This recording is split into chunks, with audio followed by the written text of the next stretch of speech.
What is character development? And for me, I always try and simplify things. So for us, that's confidence, conduct and concentration, or what we call the 3 C's. Really, it's their moral compass. It affects every single decision they make in their life, even down to the relationships and the friendships they make as well. So when you look at character development, if you were to simplify it, this to me gives me an instant insight into what character development is and how important every single aspect of that is for a child's development. When you look at the small changes we make in a child's life, especially in their mindset and their decision-making process, you can see that there's this compound effect influencing their decisions. So if you imagine, first of all, we look at a child, we look at their community.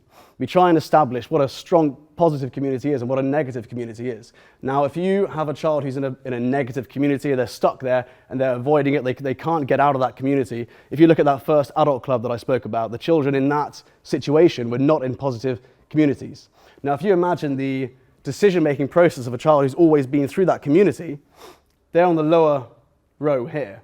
Now, a child who's in a positive community that encourages them to make friends, that develops leadership skills, that teaches them mindfulness, meditation, which teaches them useful practical skills to lower anxieties, lower stress, to lower emotion in stressful times, all that teaches a child how to leave their comfort zone and understand how the comfort zone works, suddenly you start to see this compounding effect of positive influences and how their decisions start to change. And this is what you start to see. So first of all, the child, is part of a more familiar, friendly, supportive community. They start to develop here. Then they start to work on their anxiety, their mindfulness, their meditation improves. Suddenly they start to feel more comfortable to leave their comfort zone. And now they're on this really sharp trajectory to improve their life, okay? And really for me, when I'm working with young people, it's about giving them the tools to live a happy and successful life as an adult, and that's why character development is so vital.